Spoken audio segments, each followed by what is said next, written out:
Are we So live? by morally correct, you mean what? I don't need to have kids You of. know? Are we live? Yeah. Oh, Okay, we're live. All right, cool. Everything checks out. Mic's on, and all right. let's get this started. Yeah, go right ahead. Take it away. Talking about the legislation to protect trans youth seeking life-saving care passes the House bill.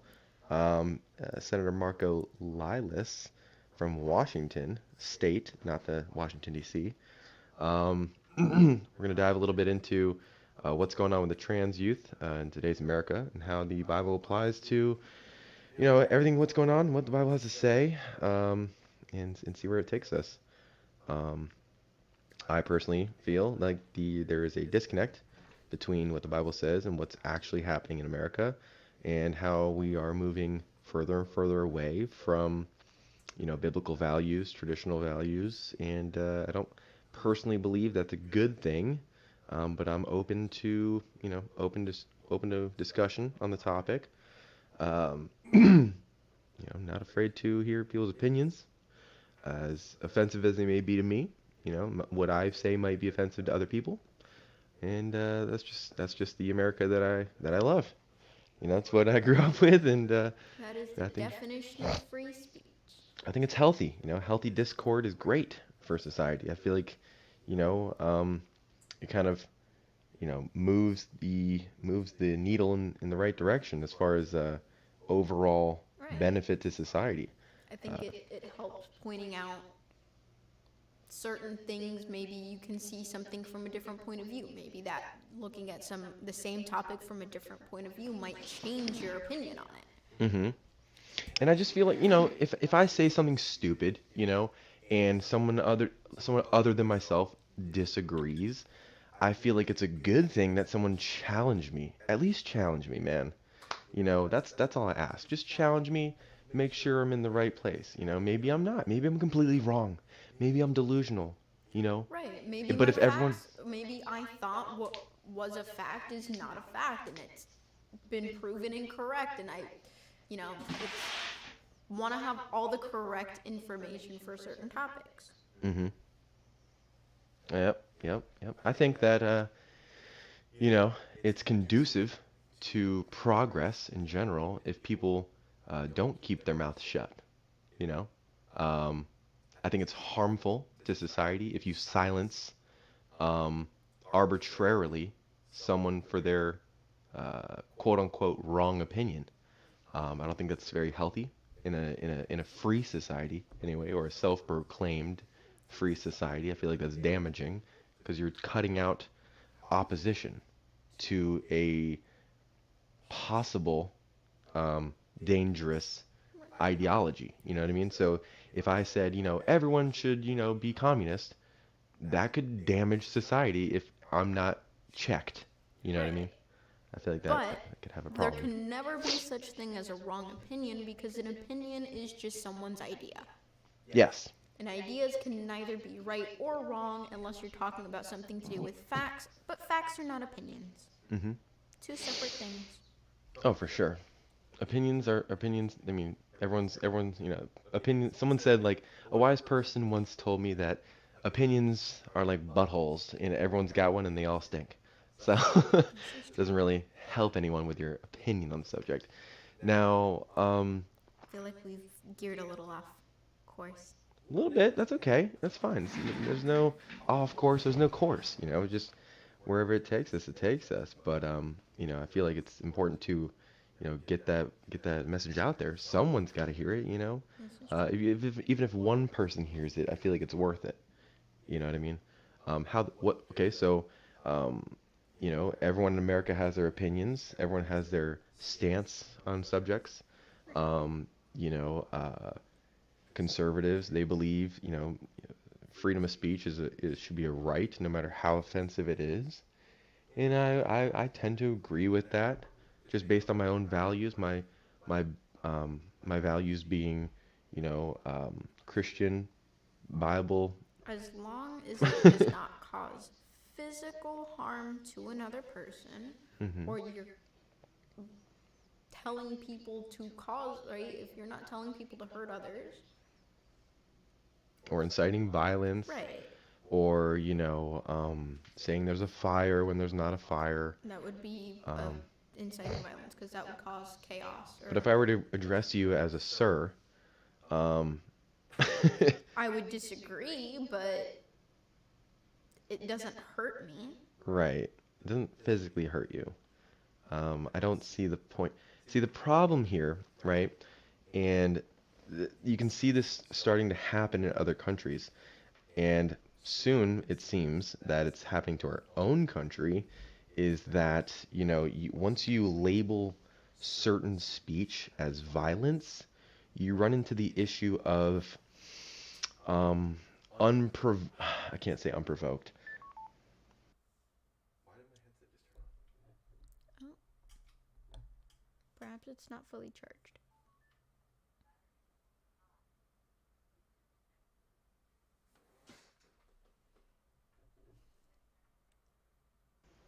Okay, that was weird. My headset just totally just disconnected. That was weird. It's the enemy working against me, man. Okay, we're back on. That was awkward. But yeah, so you label certain speech as violence, right? I'm just kind of trying to analyze this from like a logical, reasonable perspective here. I think that's dangerous when you start labeling certain speech as violence, because once you categorize it that way, it justifies some sort of physical retaliation. And once that happens, then it becomes justifiable to cause extreme harm to an individual for calling you something that you're not too fond of or that you're offended by. And that's an actual life that's affected, physically. You Right. could maim somebody, and that's not safe, like in a free society, you're gonna have, you're gonna be offended. Like that, that's just the good. You gotta take the good with the bad, but not the dangerous with the bad. You know what Right. I'm saying? It's not conducive to a safe society, Someone period. hurting my feelings is not the same thing as someone causing physical harm. Right. So if I misgender you or something, and you come back with a pew pew, you just bang bang, and I'm like, I would, from my perspective, I'm thinking that's unfair. That's unjustifiable. But in other countries, it's becoming more and more likely that that's going to be the case, where it's like, oh, well, that, they're basically asking for it, and that's just, whoa. To what extreme are we willing to go in this country as far as like speech? Freedom of speech is should be guaranteed, no matter how offensive it is. um I don't know. I can't imagine a world where you say the wrong thing and someone pops you, and you're sitting there like, is this for, in the justice system just says, yeah, that's okay that they did that. I think it also is an issue because someone can get offended by you can get offended by anything and everything if you really truly want it to be, right? If you I choose to could be. be offended by the fact that you butter your toast a certain way and I think that it should be buttered a different way, right? And I could choose to be so offended by that in my own version of events, Hmm. I would be like, oh my gosh, you're like causing such you're causing me so much distress because you buttered your toast the wrong way and that I'm so offended and it's harming my mental health. Hmm. And then someone could be like, oh well, you're being harmed by that, so it's harmful to you. It could be harmful to others. Remove the problem. And it's like, You can defend yourself from this violence. right, it caused you Whoa. mental harm. You can defend yourself, and it's like, And there's nothing anyone can do about it, right, because once you you know categorize it that way, it opens the door to the extreme violence that we're trying to avoid in this country. It's like, dude, I just don't see the justification for it. I just don't see it. We're headed toward, you know, a dangerous, dangerous territory, man. I'm telling you, it's not wise. It just is not A wise. good way to put that back into the Bible would be,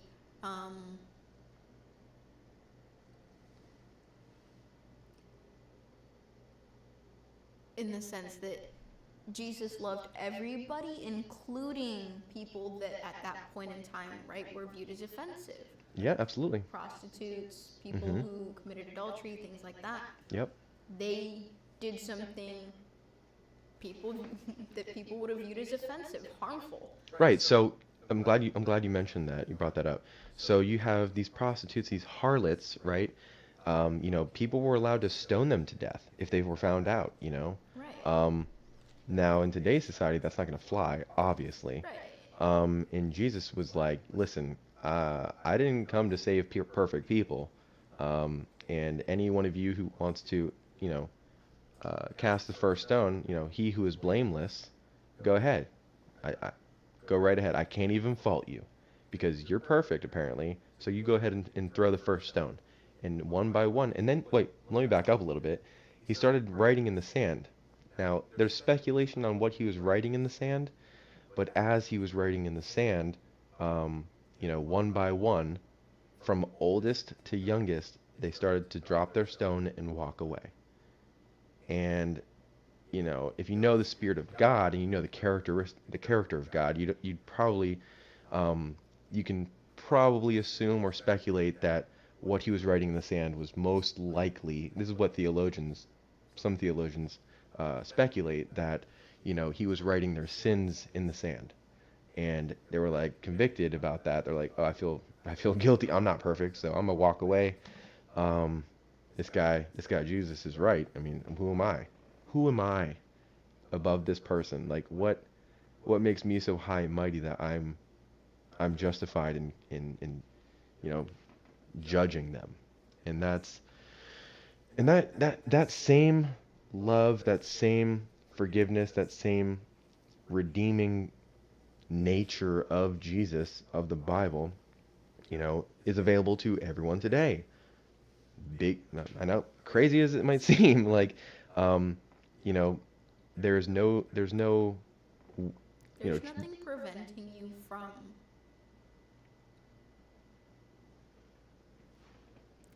caring about someone even though they have a different opinion. mm-hmm, Right. I feel like a lot of the time people go to such extremes where they end up calling, people on opposite ends of arguments.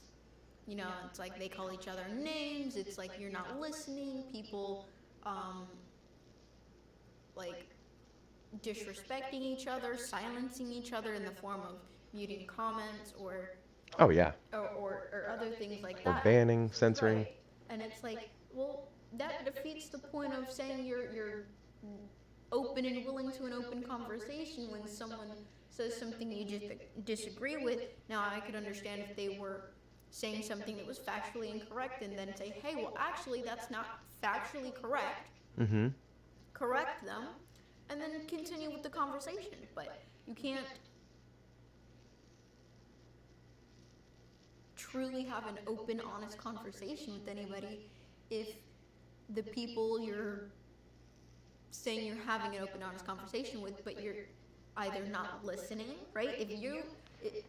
Not listening can be silencing or just choosing to ignore certain things that somebody is saying, right? That right there shuts down the means of conversation, the means of an open dialogue. It's no longer open if you're not paying attention, if you're not listening. Mm-hmm. I agree. And it's also disrespectful in a way because you're disrespecting that person by not hearing their point of view and then just outright saying, well, no, I disagree and that's wrong and you can't explain why because you weren't paying attention. Correct. Because a lot of the time, I feel like people have very similar points of views, but they explain it very differently from other people. Mm-hmm. And so they're like, oh my gosh, you explain it completely differently than how I would have explained it, so you have a different idea. Mm-hmm. And that might not necessarily be true. Correct. right? Someone explains it one way, somebody explains it another way, but if you're not paying attention, you might miss the fact that you're talking about the same thing and you're on the same side as as the other person. Mm-hmm. And I feel like that happens a lot. I feel like a lot of people are on the same side and they just don't realize it. And the Bible says, be slow to speak, quick to listen, and slow to speak. Reason why that is because you need to get the whole picture. You need to understand someone's full context. You have to understand someone's full reason behind what they're saying before you just go ahead and start attacking them, like Absolutely. verbally, like argumentatively or critically about someone's point that you don't even fully understand yet. So when you say like I don't know, like I see some conservatives out there that are like transgenders are wrong. It's like, whoa, slow down. Let's slow down here. Let's take a step back. Okay. Um,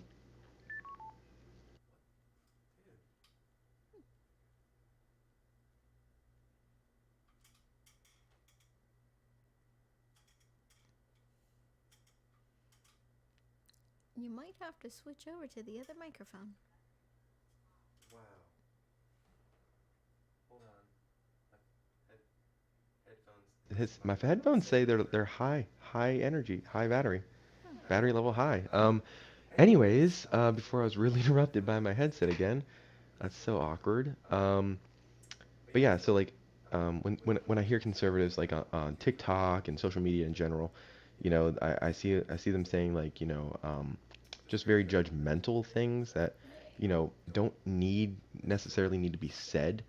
Um, w- at the core of it all, at the end of the day, when you strip away everyone's identity, um, you know, everyone's everyone has earned, you know, eternal death. That's what the Bible says. The Bible says that everyone has fallen short.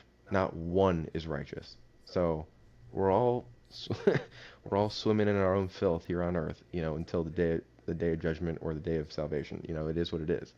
You can't. I'm not God. I don't claim to be God. Anyone who casts judgment on another human being is just pretending to be God, and that's just not right. I don't feel like that's necessary. It's not necessary. Um, they already feel out of place. They already feel outcasted from society, and those are the exact people that Jesus is looking for. That's the exact person that Jesus came to, redeem, save, offer eternal life. Like that, he seeked those people out. He sought those people out, and was like, "Yo, hey, buddy, I'm here for you. That's why I'm coming. Because you're out of place. You don't feel like you belong. You belong with me. That's why you don't belong. That's why you feel like you are an outcast. That's why you feel like you are picked on, bullied, whatever, squished, whatever, um, targeted. You are the reason I came. You know what I mean? So Jesus came to offer salvation to everyone. And that's pretty powerful once you put it in that perspective. He didn't come here to like cast judgment. Um, you know, he literally came to tell people, "Hey, I'm your saving grace, bro. Like, you need to come to me, because I go to the Father, and anyone who comes through me, no one comes to the Father except through me. You can't even get to heaven without me." Like, it's just like, oh, okay. Now that you put it in that perspective, it makes a little more sense. Jesus didn't come to spread hate. The and what a lot of people get confused on, and I see this a lot, is that they try to compare the Old Testament, events of God's wrath and God's judgment and God's righteous anger to the New Testament and apply that to Jesus. Now, that's different sides of the same coin, different facets of God's character. Yes, God is a perfect God. God is a righteous God. He only accepts perfection.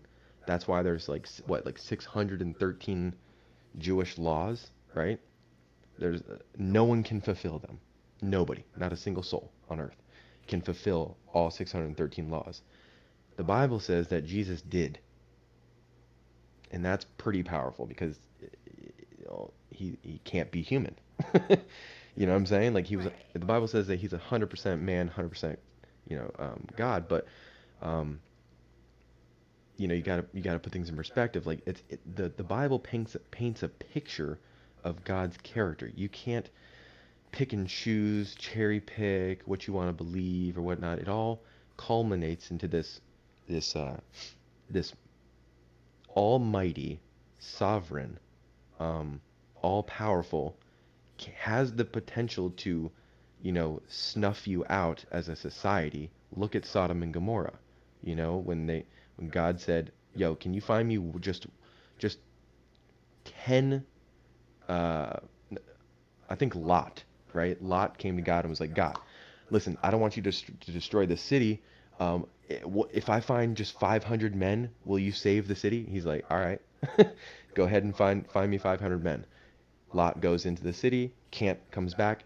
I can't find 500 men, but what if I find like 10 men that are righteous, in your eyes, that found favor in your eyes, that are fearful of the Lord, all right, in a respectful way. And Lot goes in, tries to find the 10 guys, can't find the 10 guys, comes back. I can't find them. What about one? If I just find one guy, right, one dude that can possibly be righteous in your eyes, goes into the city, and God's like, sure, go ahead. Go ahead. I'll let you. So he goes in, right? He comes back out. Not a single soul in that city is righteous in God's eyes. And God's like, all right, well, you tried. I let you see for yourself how depraved and how defiled the city has become. I didn't do that. That was man's choice. And now I have to put the smack down, the judgment. Fire and brimstone. That's a facet of what God's capable of and what happens by default if you rebel against God. But I think it's common to see a lot of people who will cherry pick what they do and don't want to believe out of the Bible. Of course. And that always confuses me because if you understood the point of the Bible, you would understand that you shouldn't cherry pick what you choose to believe and what not to believe. Correct. And I feel like a lot of people do that nowadays, and it's like, and then they often try and use it as justification for certain things, right?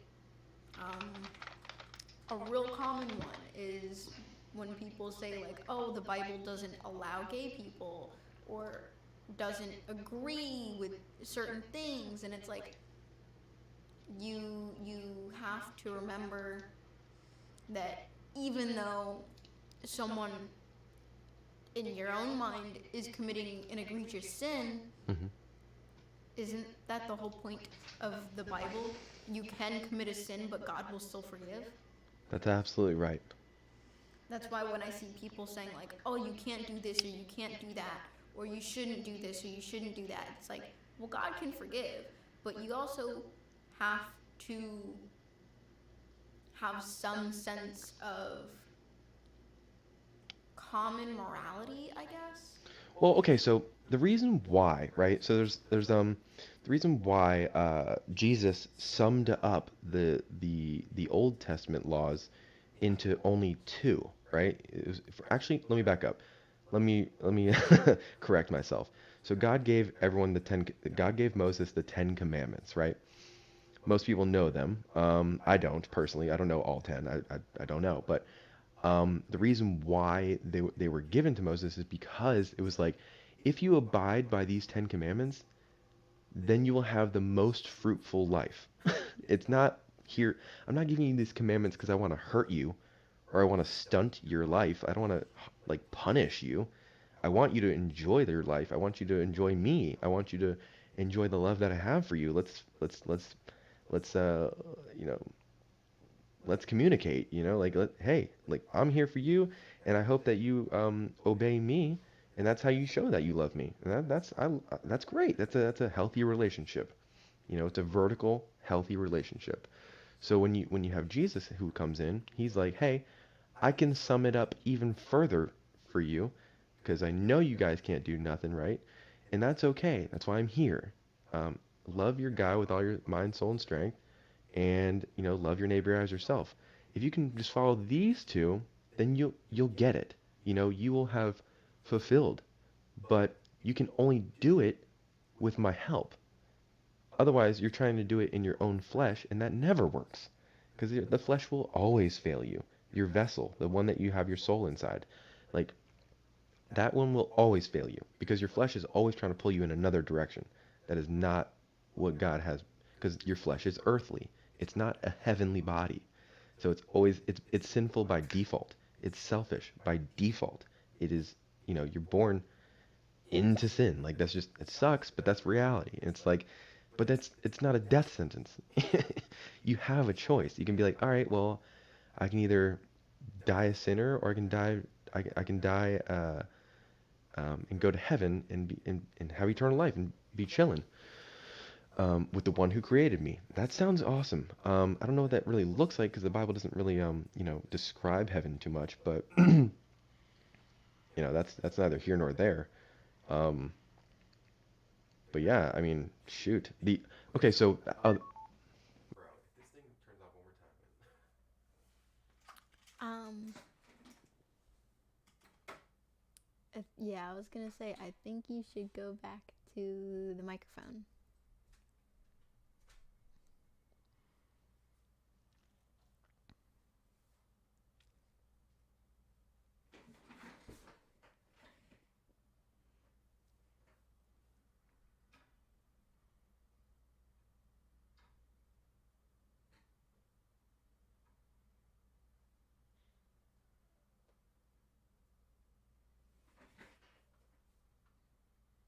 hold on.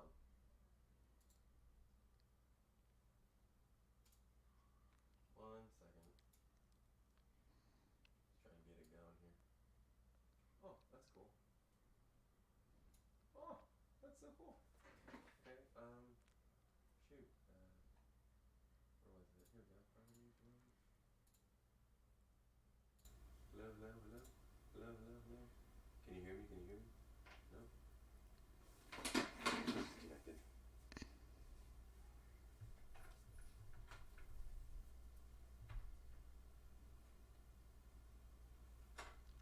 I don't know where what is what.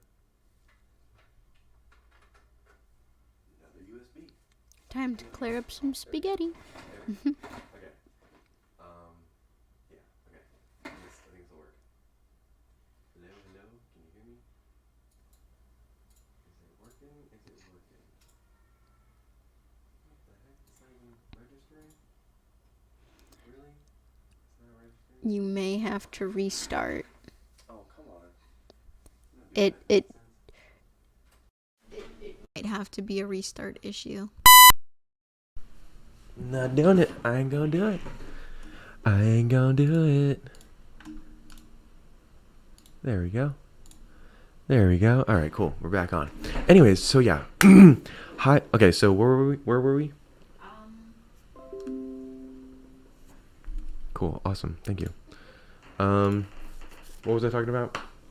Totally got sidetracked. I can't Really? My memory is so bad. Hmm.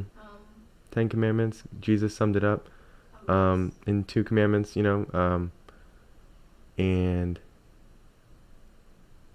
okay, so the point of the matter is like when I see conservatives like judging other people, it's like, really, dude, you're being a bad witness. First of all, you're being a terrible witness. Like nobody wants to be like you. Nobody wants. What is attractive to you? Kind of dismissing someone's problems in order to feel self-righteous. That's what kind of really kills me here. And my thoughts on the matter is, you win more souls through love over condemnation or judgment. Nobody needs to be told that they're a sinner. You just tell people, hey, listen, we're all sinners, just so you know, and the wages of sin is death. an eternal death at that. So when you we all earned it, you know what I mean? It's called a wage for a reason. The wording of that is pretty specific. So we basically brought it upon ourselves. So with that in mind, it puts us all on a level playing field, which means no one's above each other as in God's eyes. We're all, equally as defiled. So like one person might feel a little more righteous than another, but that's just a facade. It's a mirage. It's an illusion. Because when that person wakes up in the morning, when that person goes to bed at night, he may have only sinned once that day, but once in a lifetime, right? You sin once, you're done. You're going to hell. That's it. Game over. Without Jesus, that's the consequence, unfortunately. However, that does not mean life is hopeless. That's why Jesus came. Makes sense? I mean, that's the whole purpose of the Bible. I feel. That's my thoughts on the subject. I could be wrong, but I'm willing to bet my life that I'm not. That's how far I'm willing to go. So, call me crazy, call me delusional, whatever, sky daddy in the sky, whatever, imaginary friend, call him what you want. But the Bible's never been wrong yet, and I don't think it's going to be wrong anytime soon. It'll be right. It'll stand tall long after I'm gone. And yeah, that's just how I feel. That's the thing that's what I was gonna bring up. There was like an analogy that I've heard in the past that says like, you have a glass of water, right? And if as a human being, you would not want to consume water with, would you drink water if it had like a little bit of poop in it? No. Absolutely not, right? You wouldn't taste it. No, heck no. That's ridiculous that's absurd to even think, contemplate. But that's how God views us, without Jesus. He sees us as even just a little sprinkling of poop. It's still not perfect. It's still not drinkable water. Just like, a little bit of sin, and sinning, I need to clarify what sin is. Sin is just missing the mark being the bullseye. So if you're not hitting the bullseye, that means you're not a perfect archer. It's an archery term. So when you're hitting the bullseye with your arrows, you're sinless. You didn't miss the mark. And by God's standard, you're not perfect. So you sin, that's what you earn. You earn eternal death. It's unfortunate. We all earn the same thing. But there is hope in Jesus Christ. So that's that. But I could be wrong, like I said, but I don't think I am. That's what I believe. I think we should change directions a little and go back to the title, Mm-hmm. title topic. How can the Bible be applied today? And how can, more specifically, I think our title is,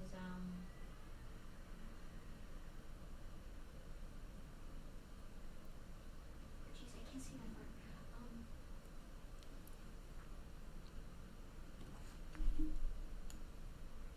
God save the kids. God save the kids. Okay, so God save the kids. Yeah, so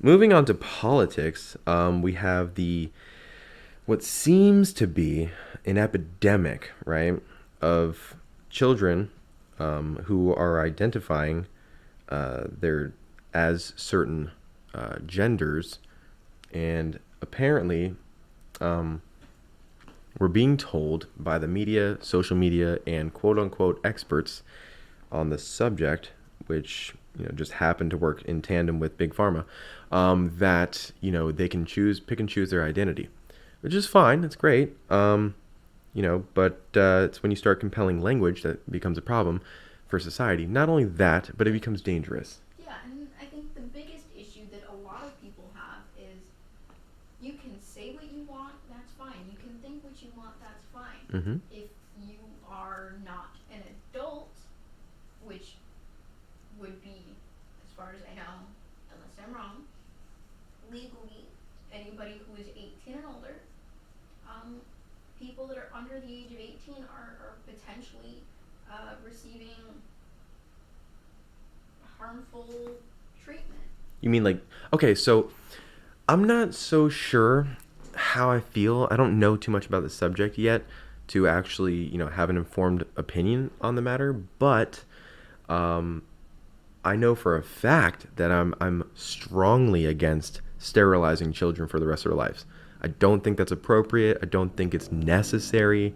For whatever mental health they need, they can get that through therapy. They can get that through, some sort of medication, maybe. There's counseling. There's And I'm not talking about like, conversion counseling either. Like, none of that nonsense. general therapy. What are your issues? Here's a place where you can talk to someone and they listen.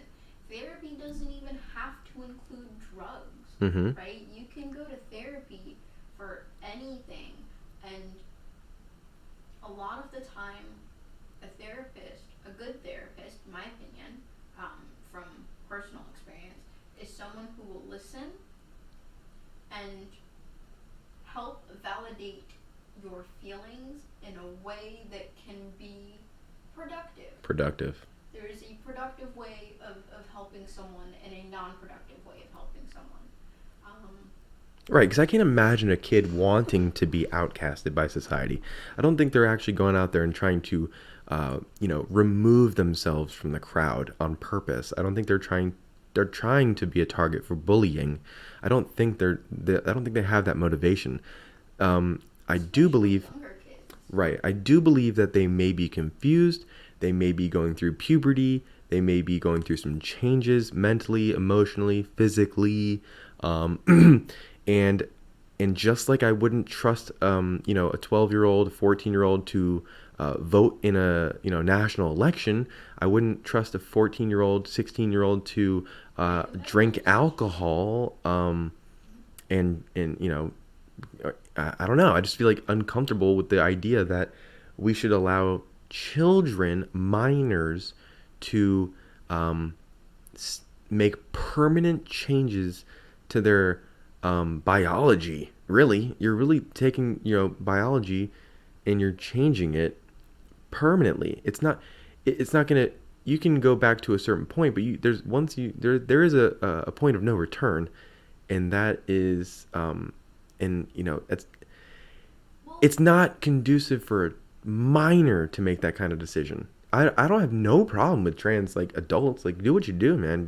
This is America. Be whoever you want to be. Fully informed decision as an adult. Yeah, weigh the pros and cons. Yeah, go for it. But I think the same way you wouldn't allow children to make any other medical decision, right? If there's a in terms of people saying life-saving procedures, right, or life-saving care for transgenders, it's like, okay, a life-saving procedure Mm-hmm. by hospital standards is if you do not receive that care, you will die. Right. Within a given amount of time. Usually it's within the next 24 to 48 hours. If you don't receive, right, like if you're having a heart attack and someone doesn't help you, there's a high chance of somebody not surviving. Or like skin cancer. You got skin cancer and it's level 1. Right. Stage 1. Okay, we can do something about this now. Okay, you have X amount of years to live if you don't get the life-saving procedure. Right. They can narrow it down to a certain time frame. With transgender care, gender affirming care, which is way too broad of a label to just that includes medication, that includes therapy, that includes counseling, that includes alternative options, that includes sex change. Right. They don't even know what sex is at 8 years old. You know what I'm saying? Right. How can they possibly make that decision? You haven't fully finished growing in terms of, right, depending on the age of the person. Oftentimes, even though a 16-year-old may look fully grown, Mm-hmm. you're not. Your hormones still just are not fully balanced, and which is normal. You're not done growing. Right. And I think that if you're going to change the way that things affect your physical growth, which does include brain growth, right? Mm-hmm. It can affect your capacity for your brain to continue to develop. Correct. Like, Your brain's not even fully developed to like 25 years old or something? I'm not sure what the science is on that. Somewhere It's between 20 and 25, I think. Right. So not 14. Right. That's my point. Like Like- that's ridiculous. Well, but the same way you wouldn't, if you want to bring it back to mental health, for other mental health issues, you don't just give someone surgery because something in that person's mind doesn't add up, Mhm. right? Because you have to fully understand the underlying issue before you can present someone with an option to treat it. Permanent option. Right. Not just a permanent option. Oh. Any option, right? Mhm. If your doctor doesn't know, right? Say you got like pain in your arm or something, right? Mhm. They're not just gonna be like, oh well, I mean it hurts, right? So just remove it. Right. That's not the first reaction. Right. It's like you have to understand. Oh, okay. Well, am I injured? Oh, I am. Let's see if we can fix that injury. Mhm. Oh, wow, that worked, right? Or for mental health, right? It's, you know. Assume they are cisgendered until there is no other option. That would be my approach. Well, But I'm you crazy. don't have to assume that. You can just ask the person, right? And like if you're a therapist or if you're someone who knows someone who's dealing with these issues and they're coming to you to talk about it, right? Mhm. Just ask them, you know, what makes you think that you need to change your outward appearance? Mhm. Like, why does your outward appearance matter in terms of how you feel internally, right? Mhm. That confuses me because as someone who has dealt with body issues when I was younger, it's like, okay, at no point did I ever, I thought I needed to change my outward appearance, but I knew internally, it's like, when you fully think about it, past the immediate gratification of, I did what I said I was going to do you feel better? If you do, that's great, but what if you won't? Mhm. And what if there's no return? What if there's no right? option to reverse it? Exactly. And children don't understand like the serious long-term consequences. Right. We live in a generation, we live in a society where instant gratification is almost guaranteed. We Right. have social media. We get the algorithms that we want to see pushed in our face without even asking. Right. We don't even have to ask our phones to 15-second videos of little dopamine hits. And that when the dopamine runs out, then you start looking for dopamine elsewhere, whether that be in affirmation or just an echo chamber, someone agreeing with you, making you feel good, telling you that, calling you the pronouns that you want to be called, and just agreeing and kind of going along with what you want society to treat you like. But that's not reality. And the social media and the indoctrination that I believe is happening in schools across America, it's kind of like a slow fade. It's a slow fade. It's a slippery slope, because once you go down that path, there's no going back, man. You just get farther and farther down the road. Right. And I think not that the two are related Mm-hmm. in any way, but the same way you wouldn't let someone under the age of 18 confidently make a decision to Buy a house. buy a house or something like get pregnant, which does not only impact you physically, Mm-hmm. it impacts you mentally, and for the next 18 plus years of your life. Right. That's a great point. Right, but people take that super, super seriously, right? Or at least you should. I think people should. You should. Absolutely. You wouldn't,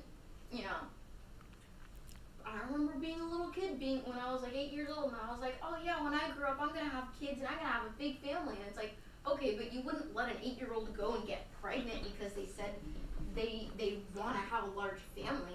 Or they identify as a mother. Right, it's like, you It's nonsense. because it's like, oh, well, you don't fully understand the consequences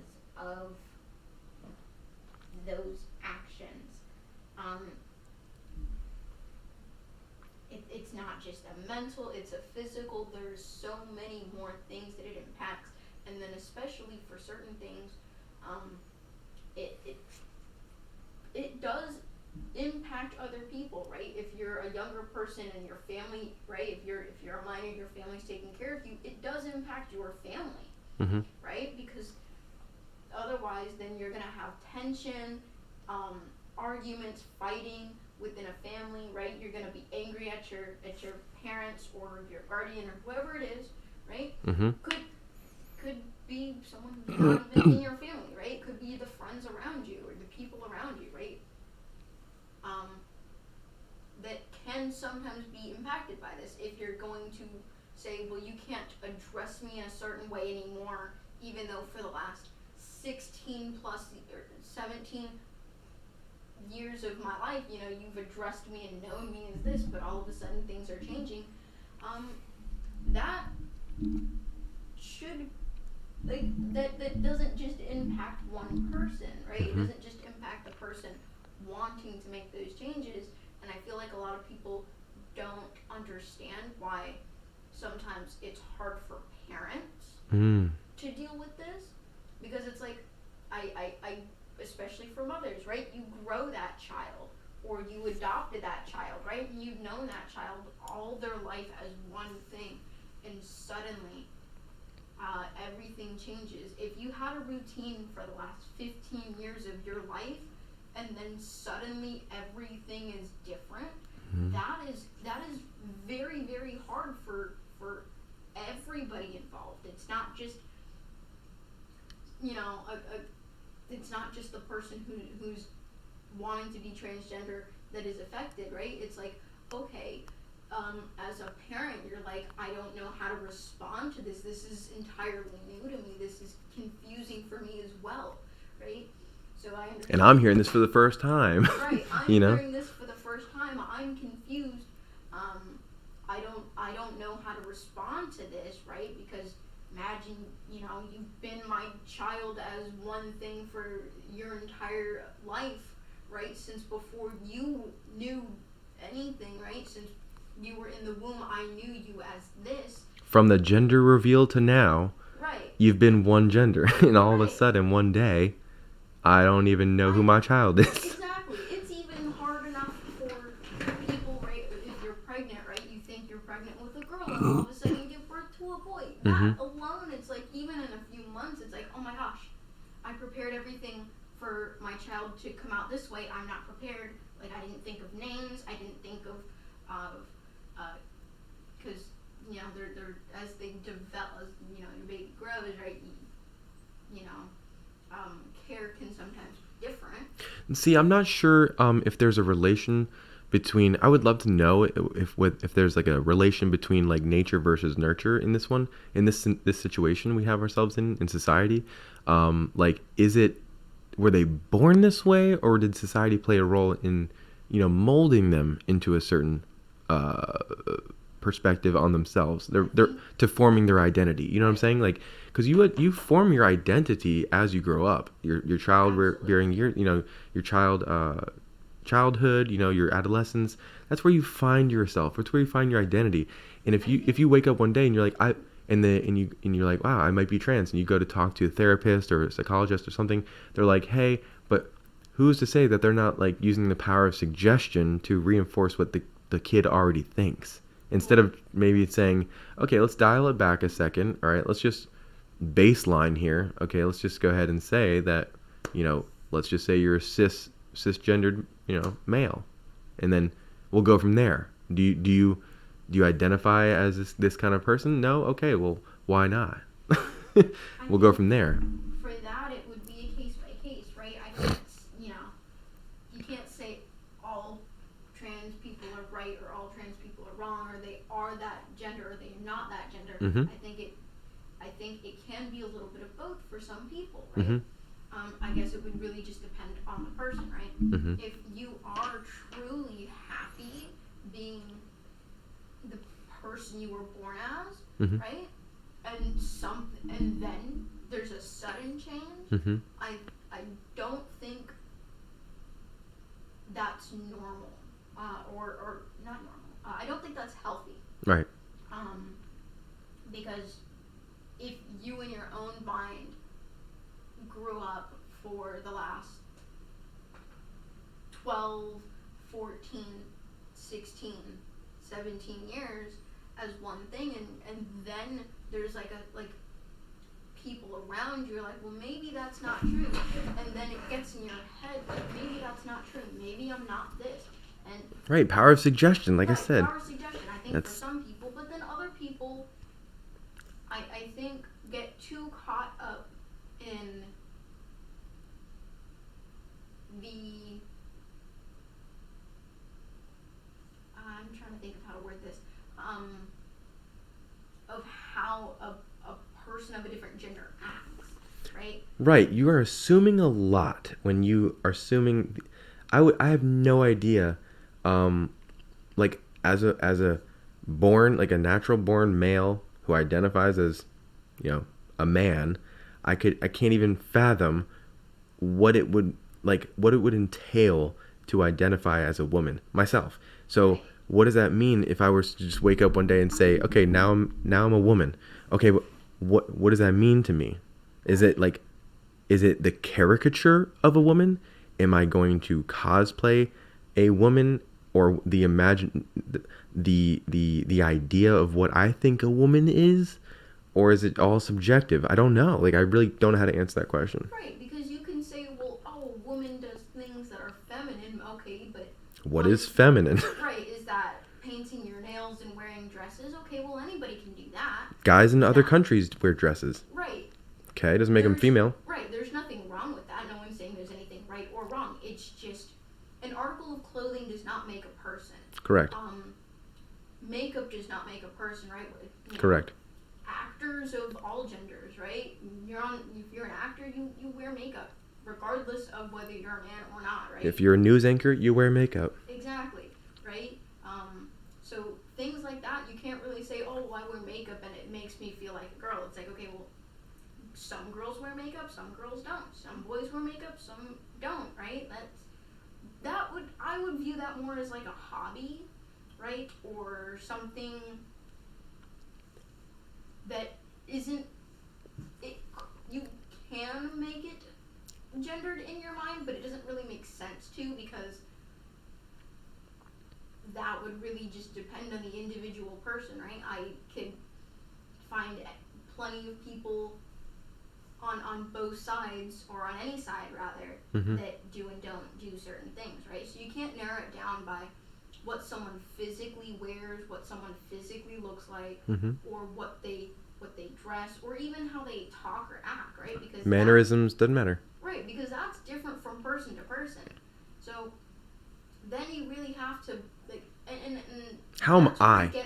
That's where it gets difficult, right? Because now you're coming down to a point where it's like, okay, well, if anybody can wear a dress, if anybody can wear makeup, if anybody can wear heels, if anybody can wear jeans, if anybody can do hard labor and use tools, or whatever you want to consider feminine or masculine in terms of physical appearance and mannerisms and just how someone acts, right? You can't equate that to a specific gender, because there are women who do hard labor and there are men who stay at home and take care of the kids. I think that's why gender for the longest time was directly associated with sex, because they were almost synonymous, because it just made sense. But now we live in a world where the man is not the breadwinner, not guaranteed to be the breadwinner. He's not guaranteed to be the father. Women are not guaranteed to be stay-at-home wives. Right. They're not even guaranteed to be wives. You look at these guys that aren't as masculine, or what we would consider male dominant in this situation, or whatever characteristics. If you think back to when women were allowed to start working in factories, they weren't no longer considered women because only men worked in factories at that point in time. Right. No one called them trans men. Right. No one thought it would, and when they started having, right, because because you're working in a factory and you had to wear Dirty like overalls. overalls and jeans or pants because it was just easier for movement. Mm-hmm. Nobody said, oh, well, you're not a woman anymore. It's just you're wearing different clothing. Okay. Welcome to the factory. Right. Welcome to the factory. You're wearing different clothing. No one questions it, right? No Mm-hmm. one questions if you're a woman because you're wearing pants all of a sudden, right? I'm wearing jeans. No one's going to question that, whether I'm wearing a skirt or not, right? Now that don't has nothing to, now don't get me wrong, right? So, like, there, and this conversation really only applies to children, not necessarily adults. Because if you pass, you pass. You know, if you look like a woman, I'm gonna treat you and associate you with. Treat everybody with respect, obviously. Right. Well, I would never like intentionally insult somebody is what I'm trying to say. Like, at the same token, you have to, hold people to a certain standard of maturity to make you have to be an adult to make adult decisions. You know what I'm saying? Like, there's a reason why we have, you can't smoke cigarettes, you can't consume tobacco or alcohol. Consent for a lot of things. You can't. Consent doesn't necessarily have to be sex.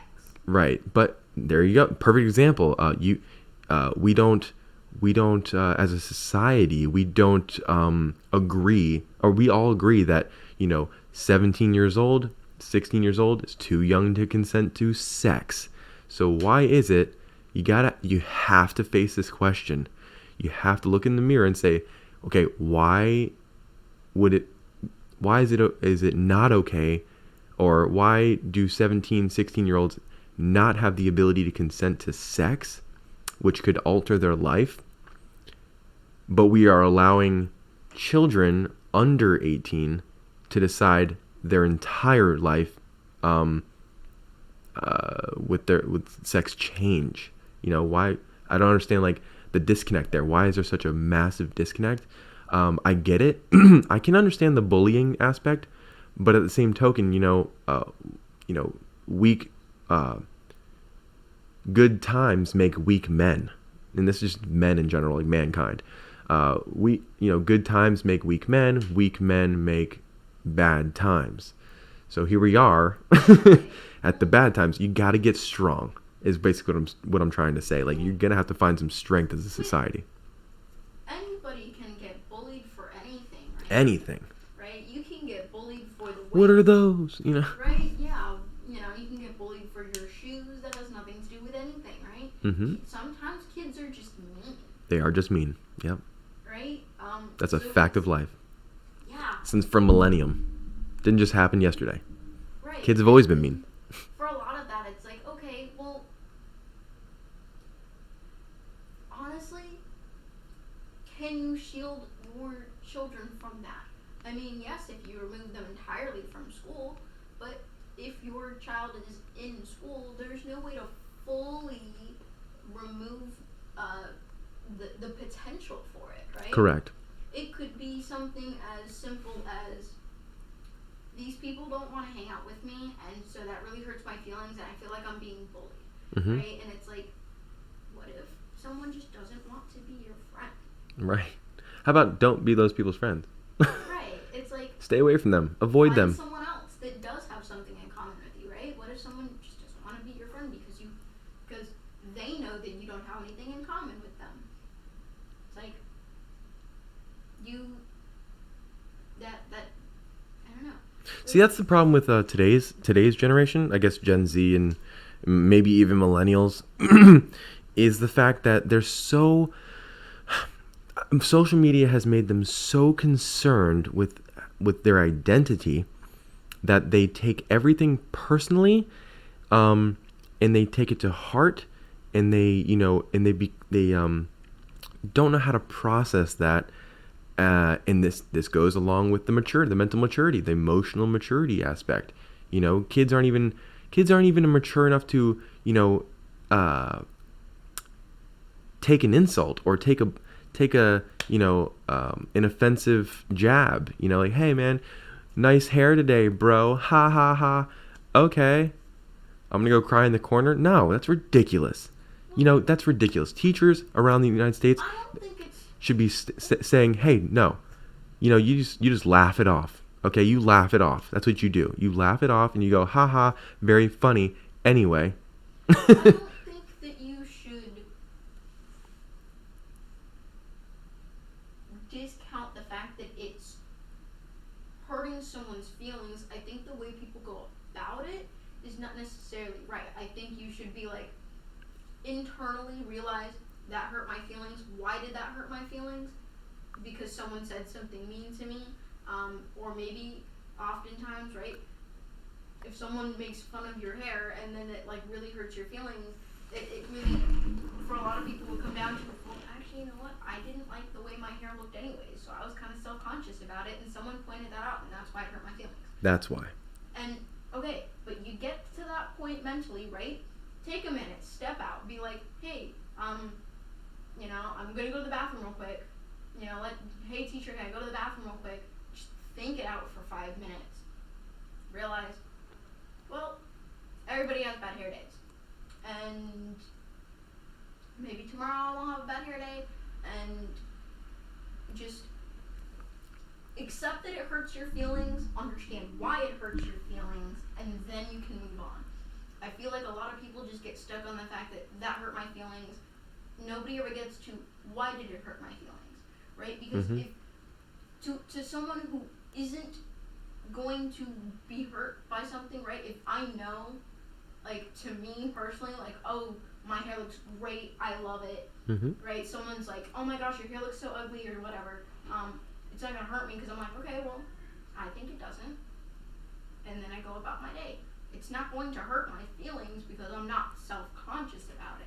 I think a lot of the issues are, it really only hurts your feelings when you're self-conscious about something, or when you're worried or you're unsure, right? Because then that pushes you, right? If you're unsure of something, and then there's, right, unsure of something, and you're at like a neutral, right? I don't know if I do or don't like this. Oh, but now all of a sudden I'm getting hit with a negative. Right? It's going to push your mind into a negative instead of staying at a neutral or even at a positive. And here's the thing, like, I'm glad you brought that choosing and like analyzing, self-reflecting, right? So a kid gets bullied at school for dressing a certain way or acting a certain way or speaking a certain way, right? What that kid, there's two types of people. Well, there's not two types of people, but as a Christian, if you read and you understand the Bible and you grasp the concept of God's character through the Bible, and you're like, okay, that makes sense to me.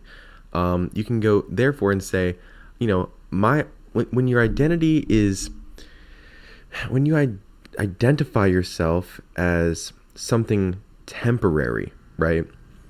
It can only be it's something that can be taken away from you. So if you have your identity in my gender, if let's say I have my identity is I'm a trans woman, or I'm a cis hetero male, whatever the case may be, it doesn't really matter what you identify here on earth as. Oh, I'm a podcaster, or I'm a superstar, or I'm a musician, or my career, whatever my career is, or I'm a father, or I'm a daughter, or whatever the case may be, right?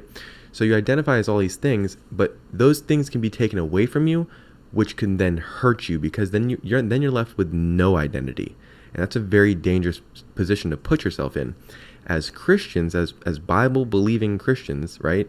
As followers of Christ, looking at him as the perfect example, you go and say, oh wow, okay, so someone called me ugly. Well, you know what?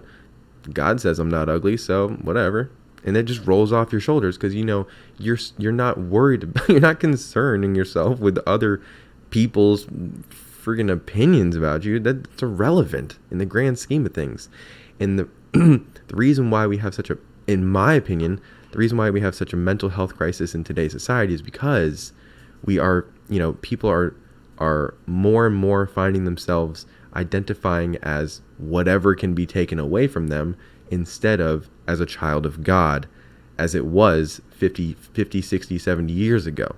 People were very just, they understood the concept of, at the end of the day, if everything else is stripped away from me, at least, I'm a child of God. I know who created me. And that also branches out into the nuclear family. You have the dad, the father, or whoever is leading the family, letting them know, we're all part of the same flock here. We're all swimming in the same boat. We're all rowing here together. We're on the same mission. And it's peace, love, and happiness. So it just makes sense that it's from like a 30,000 foot view. You can like see the decline in mental health in general, the self-esteem of youth, and it's kind of, it's sad and it's disturbing, but there's never not been hope. There's always been hope. It's just that we're starting to live in like a more and more godless society, and it shows. It's disturbing. It really is. It's unsettling how drastic the crises is becoming. And there's really only one way out, and it's unfortunate that you can only show people the water. You can't make them drink. So here's shout out to all those people who are believers, and shout out to the non-believers, because God's knocking. He's just waiting. You know what I mean? There's really nothing. No one's gonna force you, and no one's gonna judge you. But Absolutely, and I think it's for there. a lot of people, I think another issue is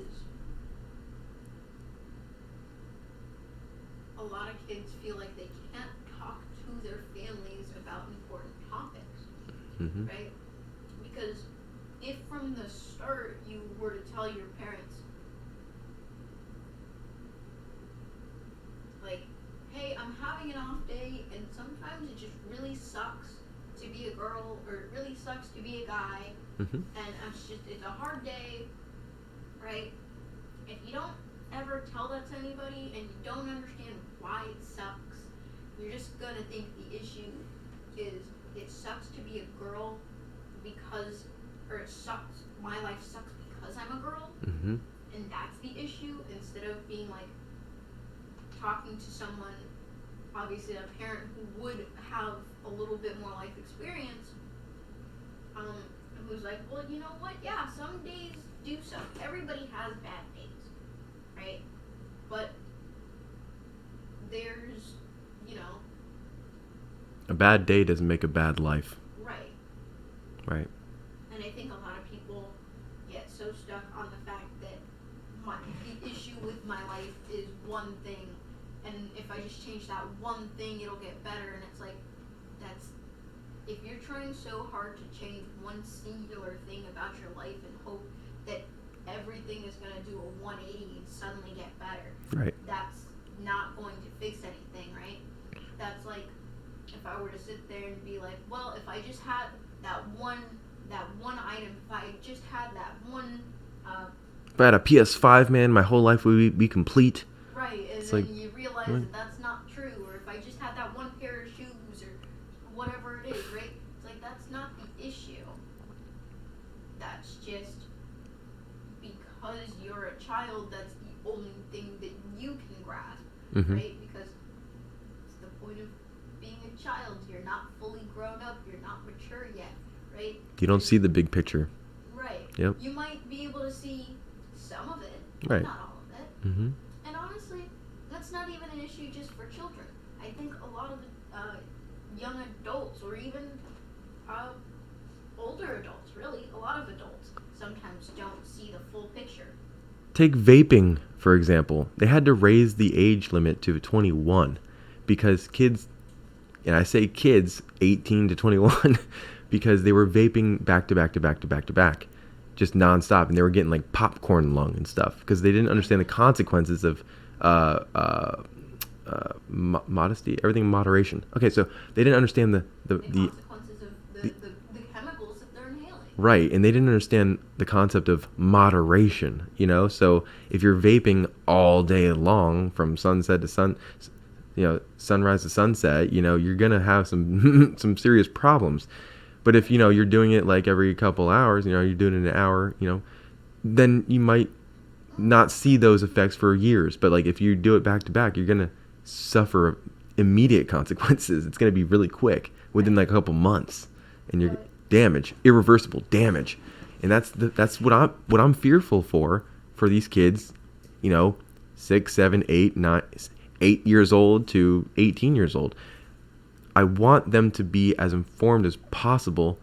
That's why I don't want them, like, just like I wouldn't want my own kid to make some drastic decision like, hey dad, I want to I want to go driving tomorrow. Son, you're like 12. Right. That's a great idea, and you'll get there. I promise you. You'll be able to make that decision on your own, and you'll be able to drive no problem. You'll be able to drive your friends everywhere. It'll be great. I can guarantee you. But you got to be a certain age. Just like you got to be a certain age to transition from male to female, like physically. And then you can be whoever you want to be. This is America. You can be whatever you want to be. Just wait till you're 18, sir. Right. Or girl, whatever, Right. You wouldn't let someone under the age of 18 get I don't think that's abuse. plastic surgery. Right. For something, right? You wouldn't, I don't know, what would be, I don't know, you wouldn't let... Like a cleft lip. Well, no, That's the only thing I could think of that would be appropriate. But that's usually done as an infant, so the child does not get a say. That's usually done by the age of 3. Oh, okay, so there you go. But they can't consent, right? Right, because, well, but that's also something that would majorly impact their life. I'm not saying, if someone needs a nose job for the context of, if I don't fix my nose, I'm not going to be able to breathe correctly, right? No one's saying you can't do that. Although, oftentimes, that's not just a sole decision for, right, that's, when people come to conclusions like that, oftentimes it's like, okay, a medical professional or multiple medical professionals agree that this would be the best action. The person it's happening to agrees, depending on the age of that person, right? Because sometimes if you are slightly older, right, so if you're 16, 17, sometimes they will ask if that's something you want or if you want to wait, right? Because if it's not immediately life-threatening, they will ask the kid, hey, you need this nose job to breathe because you got hit in the face with a baseball bat? or something. Yeah. But you could also just try and wait it out till you're 18 or till you're older and then make that decision again. Sometimes, right, but you wouldn't be like, oh my gosh, I'm 15 years old and I'm uncomfortable in my body, so like I think I should get like a BBL. Right. Right. No one's. I identify as having a big butt. Like, no. Right. That's you not can't just. You can't just You say wouldn't that. get implants of any kind as a child, right? Because that's just you're not old enough to make that decision, right? Especially for something that's outwardly appearing, which I would argue is cosmetic. Anything that is not for a medical reason, such as if I don't get this, I can't breathe. If I don't get this, I can't function in my day-to-day life, right? Changing your genitals does not affect your day-to-day life unless there is truly something that is like a medical issue, such as like, I don't know, testicular torsion, right? Which is where Right. where you twist, right? That does impact your day-to-day life. Yeah, You would be in severe pain on the floor. Unless you're incurring, some sort of dysfunction or, physical dysfunction or, pain, experiencing some sort of pain or dysfunction in your body, I just don't think it's necessary as a minor. Now, this doesn't mean there's, ban all trans surgeries. No, I'm not saying that. I'm saying that there is there should be some sort of waiting period, such as you have to wait until you're 18, or actually you have to wait till you're 21 to drink. I just feel like that's appropriate, just as a general rule. For lifelong changes, I feel like those permanent changes should be held off as long as possible, because once you do it, there's no going. It's not going back into the chamber. You know what I mean? Like, it's one and done, and then you can try to reverse it, sure, but it's never going to be the same. You're going to be sterilized, and that's my fear for kids, man. I don't want that to happen. But I think a lot of people get the idea of, oh, you're taking away the surgeries, you're taking away all care. No one's saying you can't continue with therapy. Right. No one's saying that you can't dress the way you want. Right. Or that people can now suddenly disrespect you. Right. No one's saying that. If you, right, if you go through, I don't know, whatever the system is or the program is or whatever it is, Mm-hmm. right, and you're like, I really truly just want people to address me with this name and like with these pronouns or with whatever, right? That doesn't harm anybody. Mm-hmm. But you also have to understand that if you're going to want people to address you a certain way, Mm-hmm. you have to understand that some people can choose not to do that, because I can choose not to address someone a certain way. Is it respectful? No. But there's no law that says I have to be respectful. Right. Now, my solution to that would just be address that person by their name and not use pronouns in any capacity, right? Correct. I could just address you by your name, Mm-hmm. and then there's no issue, right? I could just, especially if you're talking about that person to another person, right? Just this person, right? Your name, insert here, did this, went to the store. I don't have to say he or she or they. I can just say that person's name. And first of all, that does two things. I know exactly who I'm talking about. There's no confusion in the sentence, because what if that, because you could be talking to someone who doesn't know if that person's trans, right? And that might confuse them, Mm-hmm. right? There's no confusion. I know exactly, everybody in the conversation knows who is being talked about or talked to. I'm addressing you by your name. There is no confusion. Mm-hmm. I think that eliminates a lot of issues. I think I don't think there's anything offensive with calling someone by their biological sex. I mean, addressing someone with the pronouns that they, that match their sex. You know what I'm saying? Like, so if someone called me ma'am, I would be like, I'm actually a male. See, that makes sense. Oh, okay, you're a male. Okay, so now I got to change my pronouns, because I thought you were a woman, but you just told me that you're a male. So that means, oh, okay, then, well, I'm way wrong. Then I'm actually wrong. See, when you say, hey, I'm a woman, but then you call me sir, and I'm like, I'm actually a woman, that's really hard to define, and it's vaporous, it's liquid, it's fluid, it's too I don't even know what to call it. It's too Right, like because if you want to separate the fact undefinable. Right, because if you want to separate gender from sex, Mm-hmm. well, It starts getting crazy. Like, you Right. start having an infinite amount of genders, and you're looking at, okay, let me fill out my taxes. Hold on, what in the world am I looking at right now? I got woman, man. What am I? Well, keep scrolling. It's in madness. It's like it's a circus. And nothing. I mean, no judgment from me. I'm just saying, like, in order for us to have a sane society, it just makes sense. It makes more sense. Not that it's, no one's denying their existence.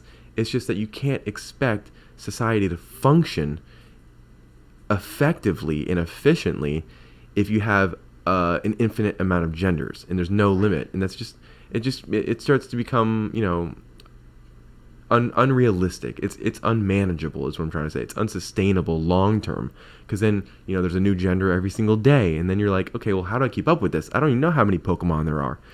I lost track at like 250 Pokemon. Never mind genders. I can't juggle all that. What does that even mean? Fairy self? What does that look like?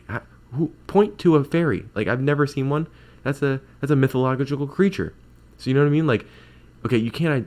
It becomes impossible to keep up with.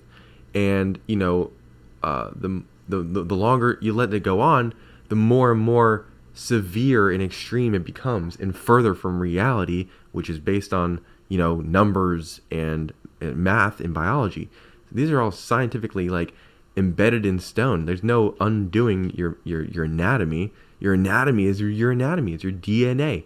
What is your DNA instructing your body to create? Testosterone. Okay, cool. Estrogen. Awesome. Okay, XYZ. Whatever the case may be, your chromosomes. Who cares?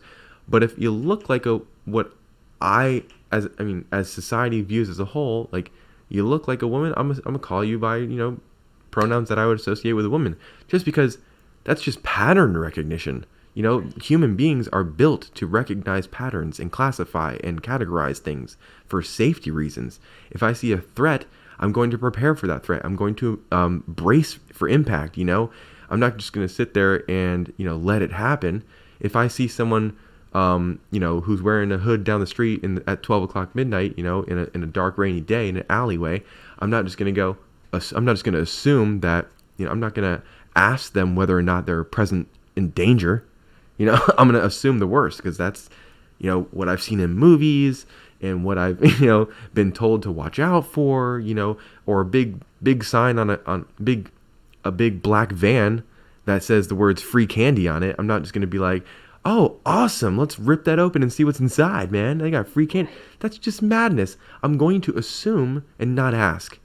And that's because pattern recognition. You recognize something as something you've seen before, something that you're used to, something that you're comfortable with. I got no problem with calling people what they want to be called, but it doesn't produce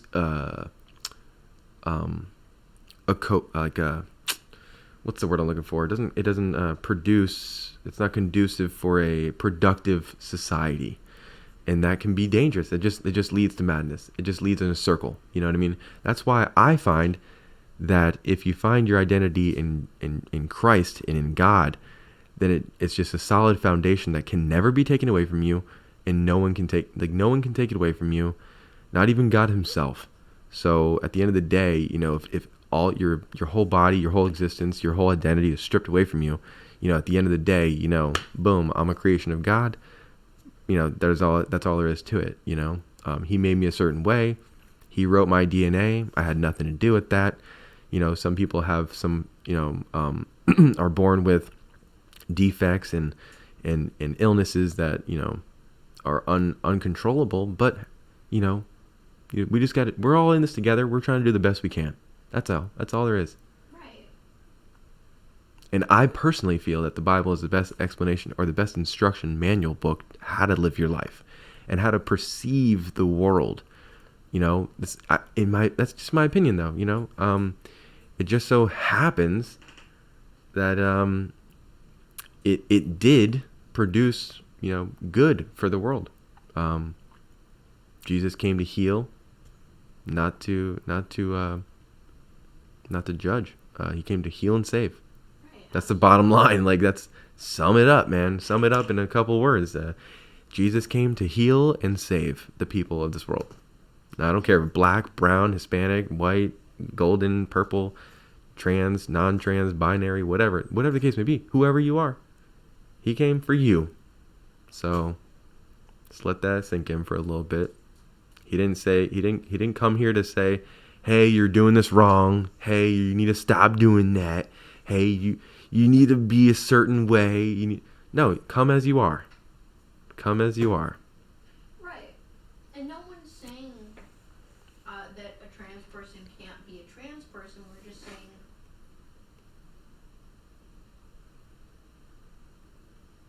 you can't be a minor and make an adult decision. Mm-hmm. Just like any adult decision. Right. Yeah. It's as simple as that.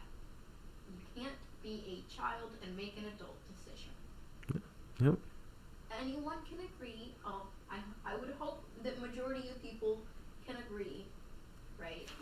That if a 3-year-old says that he wants to go drive a monster truck, Mm-hmm. that's not safe because he's a 3-year-old. Children can't drive, right? You wouldn't let a 3-year-old drive a monster truck. Mm-hmm. You can't let them make other life decisions Mm-hmm. as a child.